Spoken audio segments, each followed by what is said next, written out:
Wala sa Pinas si Coach Tim Cone. Malaki ang problema para sa Barangay Ginebra ang pagbubukas ngayon ng season lalo't nalalapit na rin ang first debate nila kontra Rain or Shine.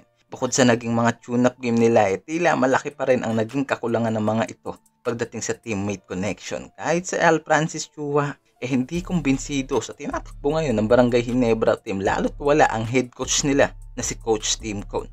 Tara't pag-usapan natin yan. Ilang days na nga lang ay mag-uumpisa na ang first debate game ng Barangay Ginebra kontra sa Rain or Shine, pero ang malaking katanungan nasaan si Coach Tim Cone? At tila sa mga nagdaang tune-up game nga raw hindi nagpapakita ang coach na to at alam kong napansin nyo yan. 3 days ago nang mag-post ang Spin PH na hanggang ngayon nga raw nasa US pa rin itong si Coach Tim Cone dahil sa personal na appointment nito. Kung ang katanungan nyo makikita nga ba natin siya sa first debate game ng Ginebra ang sagot dyan oo, dahil siguradong magbabalik nga raw ito sa unang laban ng kanyang team at di natin sigurado na may baon itong si Coach Tim, di ba? Sa pagbabalik niya. Bagong season, bagong rules at siguradong panibagong sistema ang maaaring gawin nito sa pagpasok ng season na to para sa kanyang team. Sa kabilang dulo kung pag-uusapan nga raw ang tinatakbo ngayon ng Ginebra team kahit si Al Francis Chua mukhang hindi kumbinsido sa nilalaro ng Barangay Ginebra lalo't wala ang kanilang head coach. Sa player naman, late na nga raw itong si Brownlee sa mga naging tune-up game ng team at mga rookie ngayon na kailangan nga raw sana na mag-focus pa para sa Ginebra team. Mula dito kila Abarientos at Paul Garcia na kailangan nga raw pagtuunan ng pansin ng Ginebra team at mabigyan nga raw sana ng mas maganda pang playing time. Dahil ibang klase rin naman talaga ang versatility ng mga rookie na to at siguradong malaki ang matutulong nito para sa Ginebra San Miguel.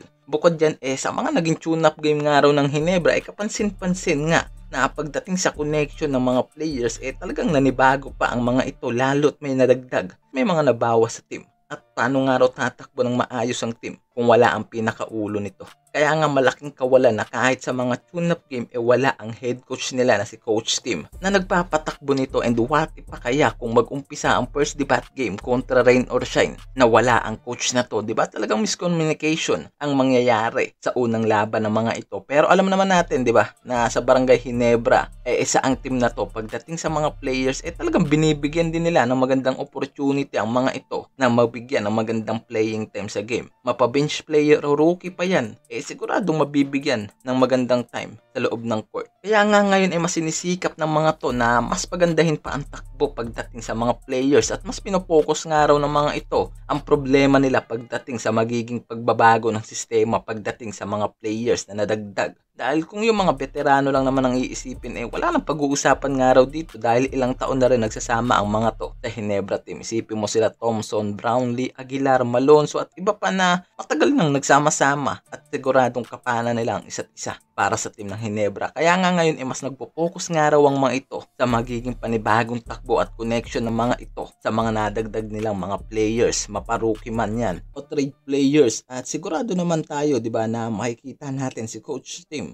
sa unang debate game ng Barangay Ginebra kontra sa Rain or Shine Elasto Painters. At kung isa kang fans ng Ginebra mag-subscribe at mag-follow ka na sa aking channel. Maraming salamat.